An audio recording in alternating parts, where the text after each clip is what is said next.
Bonjour à tous et bienvenue sur boursicoté.com pour cette nouvelle analyse technique du CAC 40 en point matinal avec une configuration qui part sur les mêmes niveaux encore une fois que la séance précédente. Donc je rappelle que hier nous avons eu une ouverture sur gap haussier, que ce gap n'a pas été comblé pour quelques dixièmes de points et actuellement on se stabilise ici sur une zone proche des 7150 points.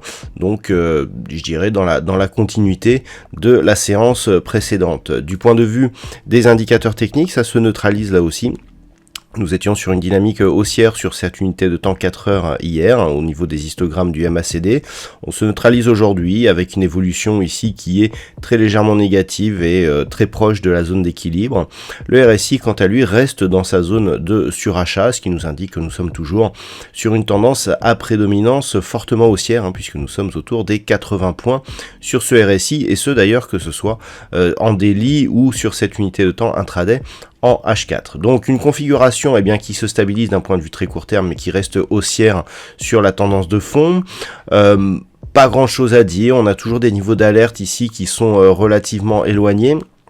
Donc pour aujourd'hui, ce qu'il faudrait éventuellement surveiller dans le cas d'une phase de consolidation, c'est cette zone de gap qui s'est ouverte hier, donc proche ici de la zone des 7137 points. Si cette zone venait à être comblée, alors si elle était cassée, on aura un petit signal d'affaiblissement.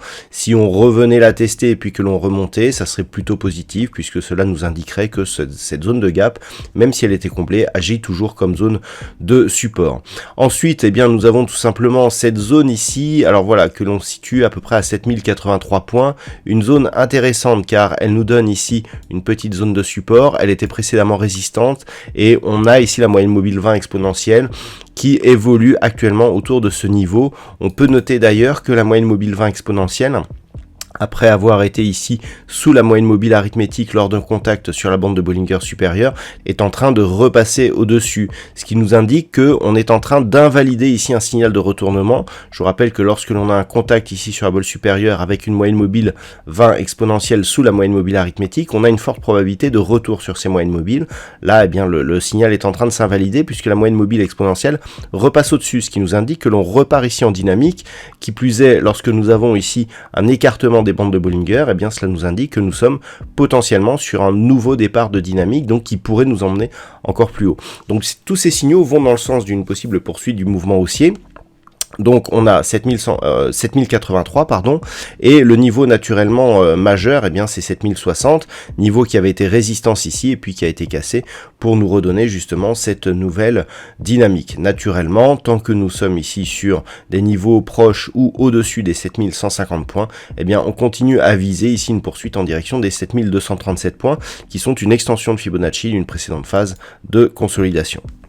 Voilà ce que l'on peut dire donc sur cette configuration pour ce matin d'un point de vue macroéconomique. Alors nous avons eu une intervention de Christine Lagarde dans la nuit qui a d'ailleurs provoqué un petit peu de volatilité sur l'euro. Dans la journée, alors aujourd'hui ça sera le chiffre de l'inflation. Nous avons eu les chiffres de l'inflation du côté de la Grande-Bretagne. Chiffres qui se sont révélés donc supérieurs à ce qui était attendu, et nous aurons les chiffres de l'inflation donc de la zone euro qui seront dévoilés à 11h. Dans l'après-midi, nous aurons les chiffres de l'inflation du Canada qui seront dévoilés à 14h30, et puis à 14h30, nous, du côté des États-Unis, nous aurons des chiffres de l'immobilier avec l'évolution des permis de construire, suivi à 16h30 des stocks de pétrole brut. Voilà donc pour cette séance. Attention, il est prévu une autre intervention de Christine Lagarde aux alentours de 19h30. Voilà donc pour ce point matinal. Je vous souhaite une bonne séance. On se retrouve dès ce soir pour toutes les autres analyses techniques du site boursicoté.com.